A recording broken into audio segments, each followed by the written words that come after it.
Welcome to Advancing the Diaconate, a series devoted to highlighting the work of deacons and their ministries in the world and the church. Now, here is your host.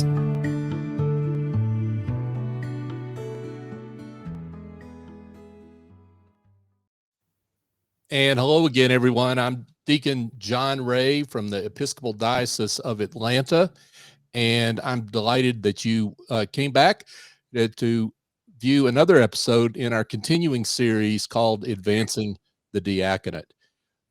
Today, I want to welcome the Reverend Deacon Keith McCoy. Keith is the president of the Fund for the Diaconate. We'll talk about the fund, but he's active in a lot of other diaconal roles. Keith, welcome. Thanks for coming on. Thanks for having me. Absolutely. Let's give everyone a little background on you. So you've got an interesting day job. Yeah, I'm retired now. Yeah, good but for you. Good for you. Before that, I worked in libraries, public libraries. When my parents bought a house when I was 5, it was 2 doors down from a branch library in Cambridge, Massachusetts. And that was my hangout. And when I got to be old enough, the librarian there said, "You're here all the time. Why don't you go downtown and apply to be a page?" So I did. And right after I finished the 8th grade, when I was 14, I got hired as a page at the Cambridge Public Library.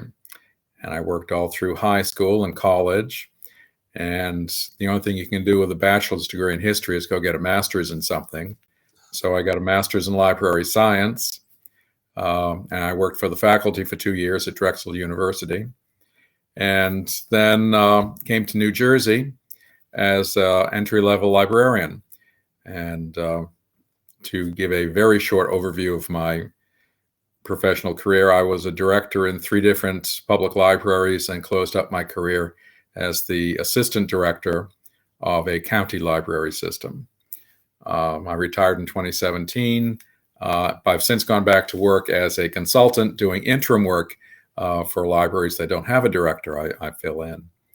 And I was active professionally. I was the president of one of the regional library cooperatives, and I was the longtime treasurer of the statewide professional association, and did a lot of book reviewing too. Wow, so yeah. Go ahead. That was my day job, or as I like to call my regular job, and then there was the weekend and the evenings. Yeah, for sure. And you know, one of the things I think this we'll tie this experience into your work at the Fund for the Diaconate, but your consulting work is really working with libraries that need, let's say, a fix, right? I mean, you bring some financial discipline, process discipline to that work because, as you know, they don't necessarily teach finance to librarians, right? No, they don't. No. And personnel issues, building issues, things like that. But in some respects, while the money issues are fairly cut and dry, there's rules you have to follow. The personnel issues are trickier, and there's a bit of a ministry to that. For sure. Well, that's great work. Talk about your call as a deacon, and you're something of a trailblazer. In a couple of ways, yes. I was always comfortable in the church. I was raised in the Episcopal Church. And when I got to be in my teens, I felt a call, but I knew it wasn't to the priesthood. Although back in the early 70s, that was the only option open to you. You could be a monastic, of course, but that didn't interest me either. And it wasn't until the early, around 1980, that when I was living in New Jersey, that the bishop of the diocese came back from a House of Bishops meeting, and where they'd had a presentation on reviving the diaconate. And he announced that he thought he'd like to start something like that in New Jersey too. And fortunately, in my parish, there was a woman who had gone to General Seminary to study to be a deacon. and she had a lot of problems with General Seminary about that because nobody could understand why she didn't want to be a priest. So I had a role model, and I was accepted into the program. One of the other issues, in addition to being part of this, what they call the experimental class of deacons, was I'm probably the first openly gay person to go through the diocesan process for ordination. And some people struggled with that. Yeah. I ended up getting ordained on schedule, and I haven't caused a scandal since. Well, trouble, maybe, but not a scandal. Yeah, I was gonna say, what's your definition of trouble there? But well, I'm curious about what was in your heart back then when you felt a call, but it wasn't to the priesthood. I mean, what did that call feel like for you? I liked helping people move on. I came from a very small congregation, and they had a history of, as I look back on it, being diaconal. It was a working class community. They would often pull together luncheons for people in the workers in the local factories because they could serve a meal cheaper to people who may not get a meal. Also make some money on the side to keep the parish running.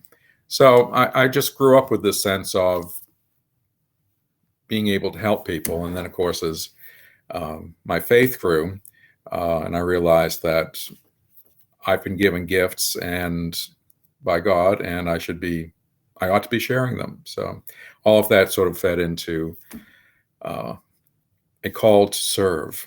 And then it paralleled nicely my call to serve as a librarian, where you're always helping people to know more about themselves and the world around them.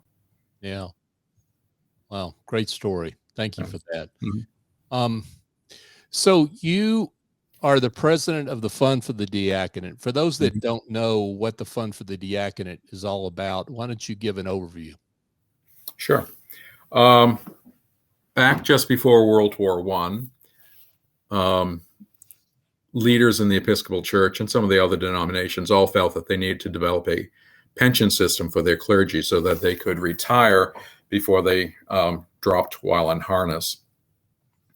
And I think that came to being in the Episcopal Church around 1916 with a pension fund for clergy. And the question came up, what about deaconesses? Because we had been ordaining deaconesses since 1857, and it had been canonical since 1888. And the first board of the church pension fund said, no, we're not going to do it. And so there was communication back and forth over several years. And finally, there was a general convention resolution saying, you really need to consider taking the deaconesses into the church pension fund. And since it was permissory, the church pension fund said no. At which point the women said, fine, we'll start our own. So there was a meeting in New York City. One deaconess put down on the table $100, which in 2022 terms is the equivalent of $1,700. Wow. And the others there took up a collection and almost equaled that. And within the year, they were incorporated in New York as the Retiring Fund for Deaconesses of the Protestant Episcopal Church in the United States of America. And they said they wouldn't give out any benefits to their members until they'd raised $50,000, which they did in the middle of the Depression. By 1932, they had raised $50,000. And they started giving out benefits to their retired members who could no longer serve in a parish and needed to be, were paying to be housed somewhere or living with relatives, things like that. So the fund existed. They continued to raise money and give it to their members. There were never more than maybe 550 deaconesses during that whole era between 1857 and 1970, when the church stopped ordering deaconesses. And when they started the fund, they were probably at their heyday, which was about 200 members. By 1970, when the church decided to allow women to be ordained as deacons and therefore members of the church pension fund, because they could be paid at that point, they were probably down to about 80 members. And some of those went on to be reordered as deacons, and some of them went on to the priesthood. And the organization struggled a little bit with dwindling numbers and rising income. And by the mid 80s, they were discussing whether to dissolve the organization or not. They decided to take men in and open it up to all of the deacons in the Episcopal Church, and that happened in 1990. And thereafter, we started giving out grants to support any deacon in financial need, male or female. And by about the year 2001, when I joined the board, the assets had crept up to $2 million. Wow.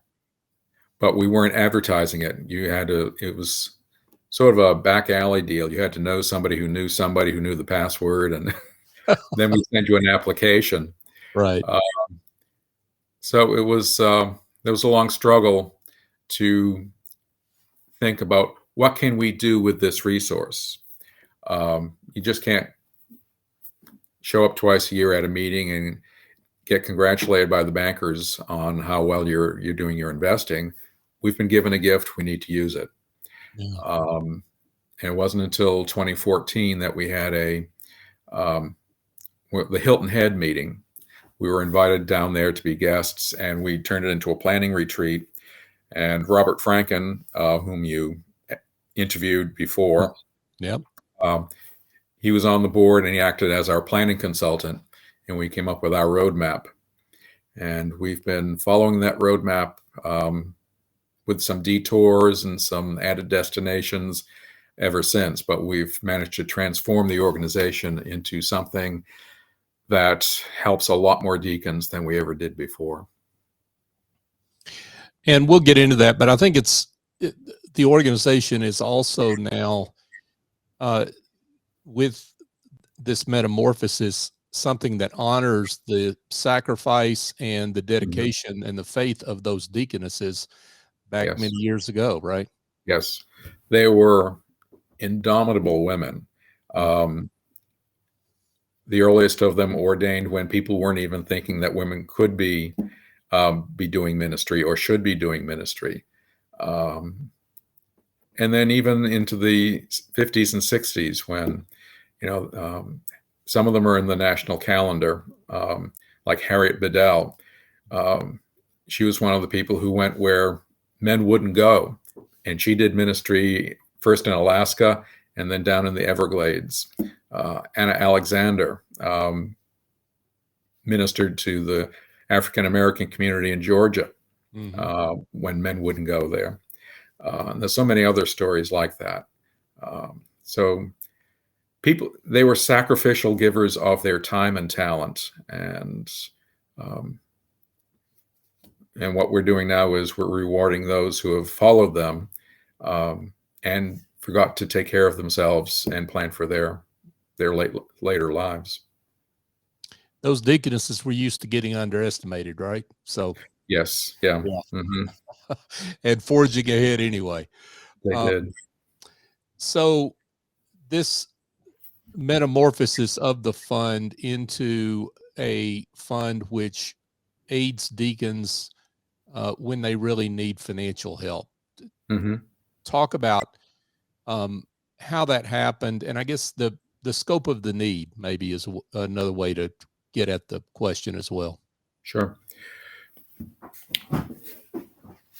The earliest part of the fund, when the deaconesses were in it, they all knew each other. And so you just didn't get it wasn't a pension that you got for when you retire. You had to need the money. And cases got picked over, and allowances got raised or lowered depending on the circumstances, and that spirit continued well into the 21st century, where we would consider each person and whether they were poor enough, I guess, to receive funding.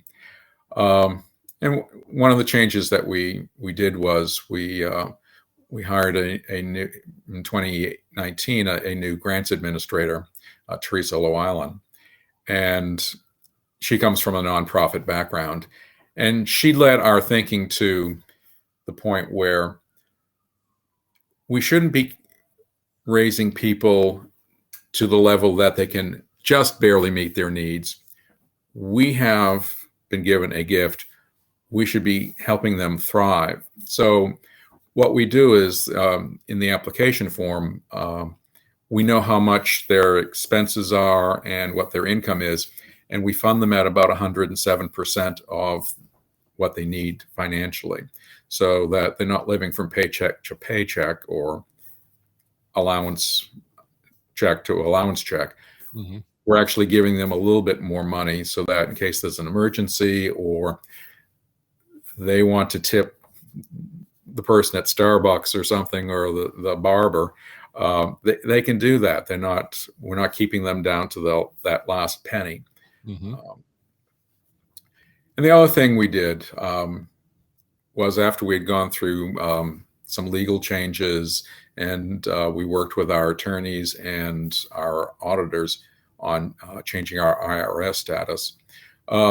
At the beginning of the pandemic, we decided to start a second grant program, which we call the COVID grants.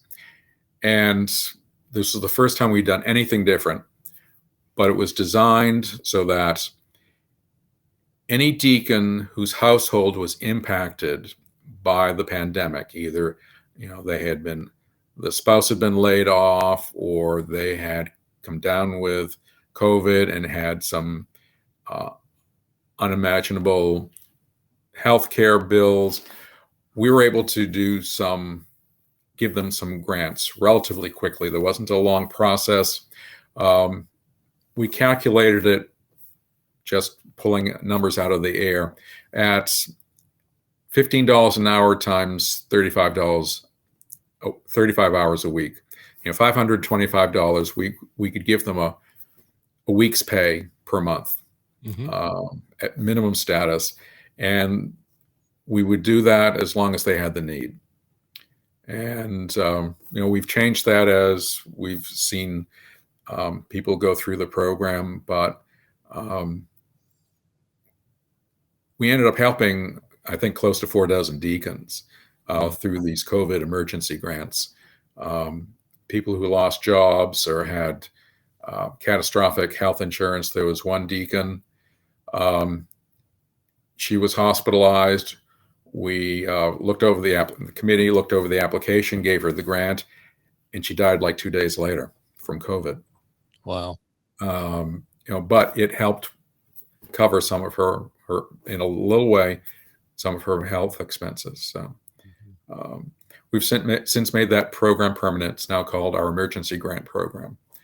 And it's one of the ways I think that that doesn't have to be a long, involved process, but we can step in and do a little bit to help somebody get over a crisis in their lives.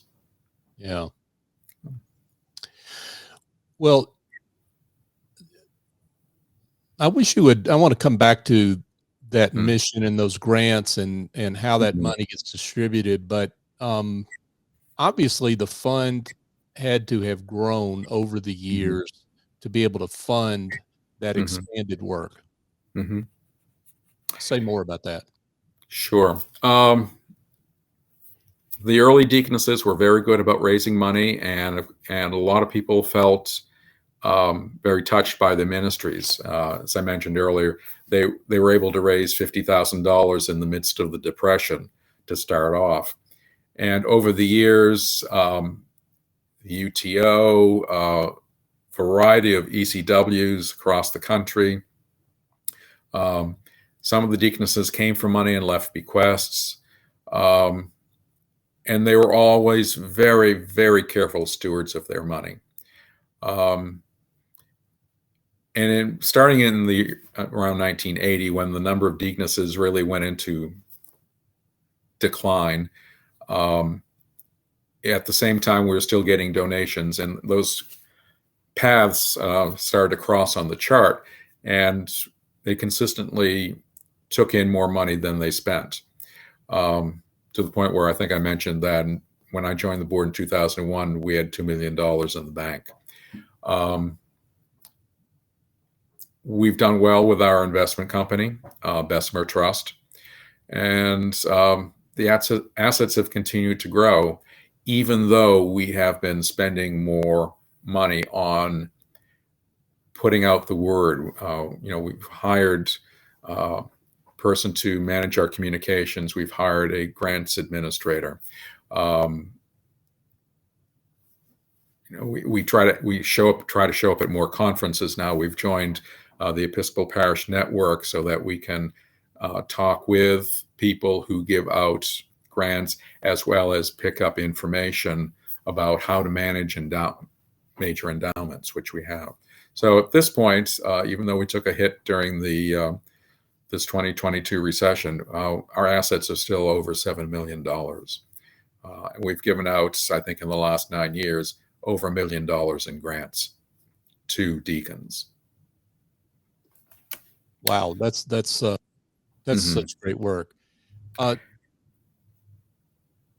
So Keith, let's talk a little bit more about those grants and just how the whole process works. So you mentioned the grant application. That's publicized a whole lot more, I think, as you indicated. So it's a lot more widely known than it used to be. Just talk about the whole process of how that happens. Sure. We have different forms for different grant programs. We have our basic sustaining grants. We have our emergency/medical grants. We're now allowed to give out formation grants. Information for that is all on our website. And the first point of contact, once you download that information, is with our grants administrator, Deacon Teresa Llewellyn. And she will walk people through the application process. A lot of it's about finances, and we don't give out grants to people who think they'd like money. We give out grants to people who need money. That's one of the foundations of our, as part of our incorporation, is that we provide financial support to deacons in need. So you have to prove that you really do need some financial support.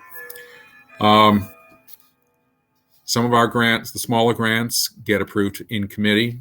The larger grants, especially the sustaining grants, where people will be on a monthly allowance until such time as they go on to their reward or they get an inheritance from somebody. We've supported some people for 10, 12, 15 years. I remember in particular, there was a deacon from Georgia. I don't know which diocese, but we kept her in her house until she died in her mid-90s. She was a widow. Her husband didn't leave her much. I know at the end there was a family friend who was helping to update her information, but we kept that deacon in her house until the day she died. And that's the sort of thing that we do. Otherwise, she would have been in a nursing home, who knows where, on Medicare. Right. So it's not like, here's the form, send it back, and then we kick it out. We work with people to help fill out the applications. That's part of the ministry that the fund does.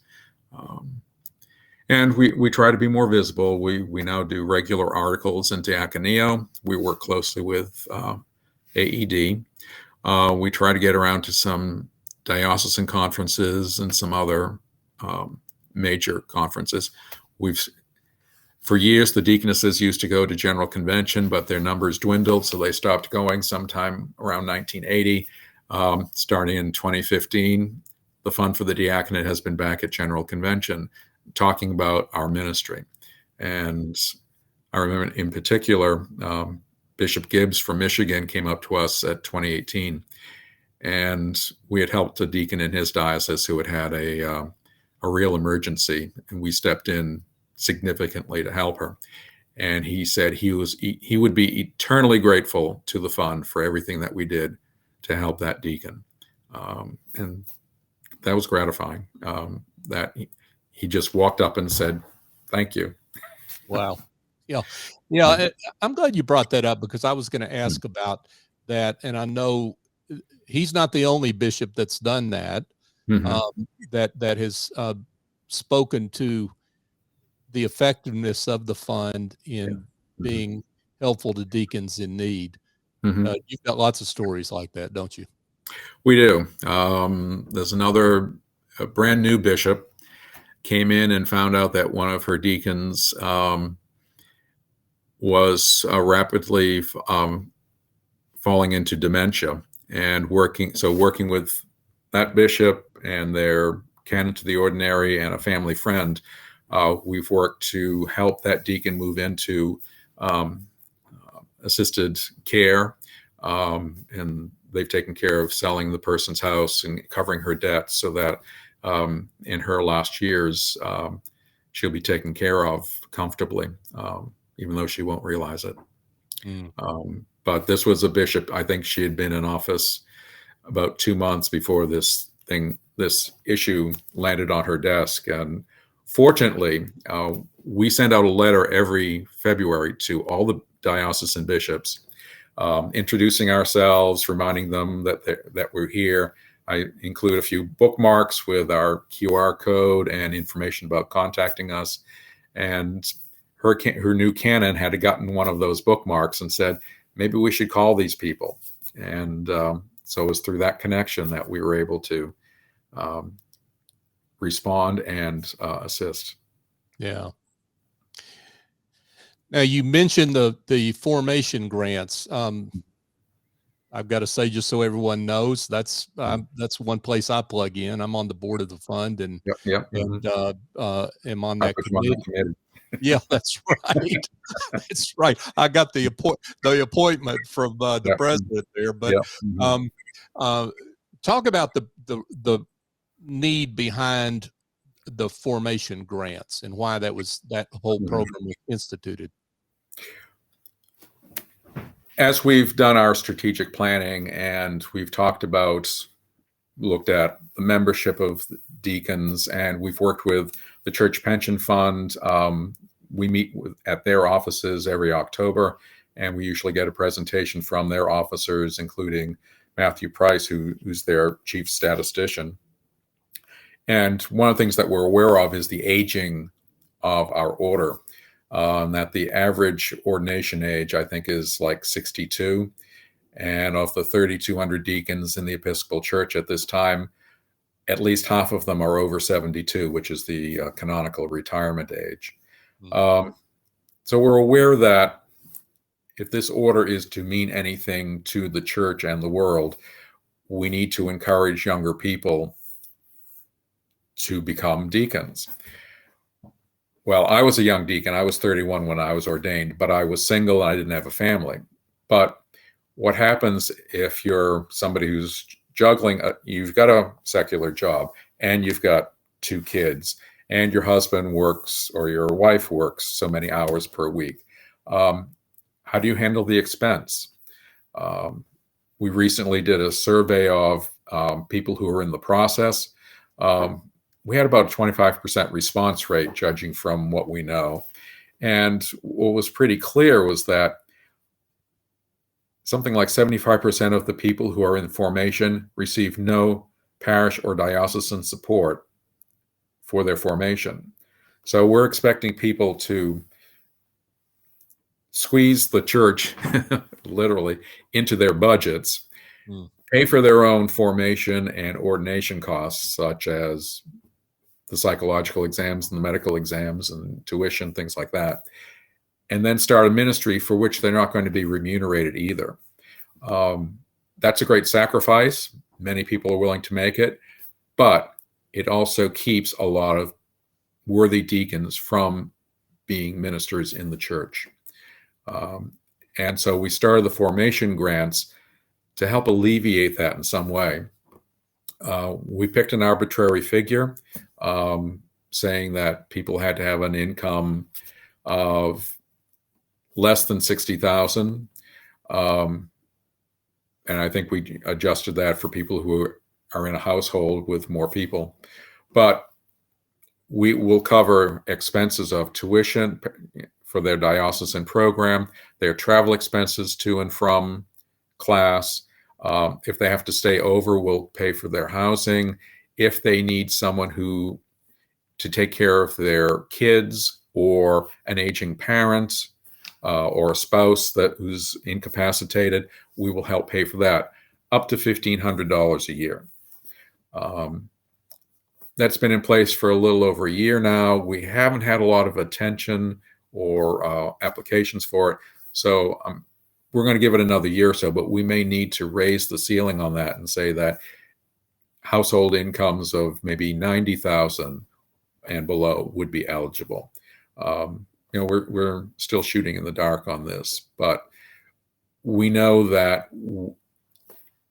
if there are going to be more diaconal ministers in the Episcopal Church, somebody needs to help them. And that help right now, according to what we're hearing, isn't coming from the dioceses or the parishes. And we've got the financial resources to do something, so we're going to try to do something about it. Keith, understanding the limits of confidentiality that are obvious with the fund, I would love it if and I know our listeners would, if maybe you could tell a story or two that are appropriate parables for the ministry of the fund. I think I mentioned a couple of examples already. You did. Most of the people we see are deacons who are elderly, and they've given their life to the church first as a volunteer, heads of altar guilds and ECWs and things like that. And then they got selected to become formed as deacons, and they gave many more years as that. Now they're in their 70s, 80s, even 90s. And their spouses may not have left them with much. We've got people who are, like I mentioned, the deacon from Georgia, but it's not uncommon for us to hear about deacons whose houses are no longer suitable for them. Right now, we will help them stay in their houses, but in some cases, maybe they really need to move. But we've also helped younger deacons as well. I remember one example where a diocese ordained a deacon to a particular ethnic group that had grown up in that diocese, and they gave the deacon a credit card to do ministry with. Well, the needs were huge, and the deacon used the credit card to the fullest, to the point where he got into some financial trouble, and the diocese was like, somebody contacted us, we stepped in, and we helped with the credit card debt to put the deacon back on order, and the diocese put in some control so that this deacon could continue to minister to his community within safe limits of credit usage. I remember one person who, she was, I think, in her late 70s, early 80s. She still had a prison ministry, but she was driving this old clunker, like 30 miles each way from her home to whatever prison she was serving at. We helped her buy a used car, a newer car, so that she could continue her ministry. There's lots of stories like that. Medical bills, keep helping. There was another deacon. She worked for her diocese for a long time, but was never in the pension plan. And She ended up with Alzheimer's, and we helped keep her.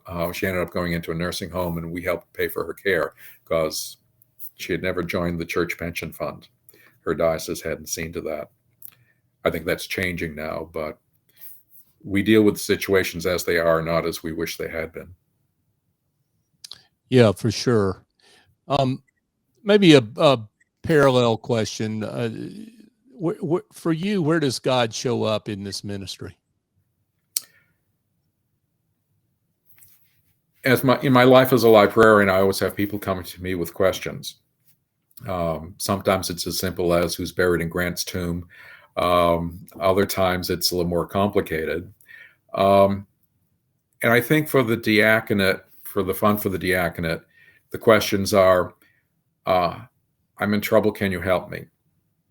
And we're in a position where we can say, let's talk about this. We do what we call in the library field question negotiation, get more information, and then we say, yeah, we can help you.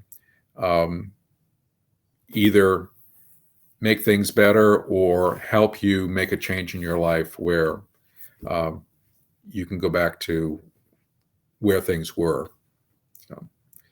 So I think that's the ministry, is that we have the resources to help people either restore their ministries or comfortably retire without having to sleep in a cardboard box. Yeah. So Keith, you talked about AED, the relationship that the fund enjoys with AED. You individually are a member of AED. So long time. Yeah. So talk about your membership in AED and what that means for you and how that helps you in your ministry. Well, when I was in library school, one of the things they emphasized there was you need to join your professional association. It's the easiest way to learn what's going on in the field. It's the easiest way to keep up with your colleagues. It's the easiest way not to be isolated. And I learned that when I was in grad school, 76 to 78. When I was ordained in 85, what was then called the North American Association for the Diaconate was just up and running, and so I joined. And being a member of NAD, or now AED, it's still the easiest way for me not to feel alone in my ministry. Because whether I get it in my inbox with my email, or I choose to get the print subscription for archival purposes, I know that there are other people out there doing great work, and that excites me. That helps restore my energy into serving God and God's people. None of us are in this ministry alone. And if we can't get out of our parish because we're so busy serving soup, it shows up in our mailbox to remind us that we're part of a wider ministry within the Episcopal Church, even within the Christian Church. And it's a ministry that goes back centuries. So we're not just one person doing one thing. We're part of a family. So I could not be a member of AED.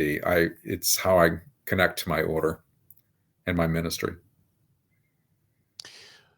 Well, Keith, it's an honor to have you on to talk about your work and for me personally to work alongside you. So thank you for that privilege. And, I would love it if you could maybe, for those that would like to know more and get in touch, if maybe you could share your contact information. Sure. I can be reached at president@fundfordiaconate, all one word, .org. I'm pleased to say that the fund now has a virtual office. And I think I sent you the information, so you can flash it up on the screen at some point. But we have a virtual address and a virtual phone number, which connects people to myself or our grants administrator or the treasurer, Robert Franken.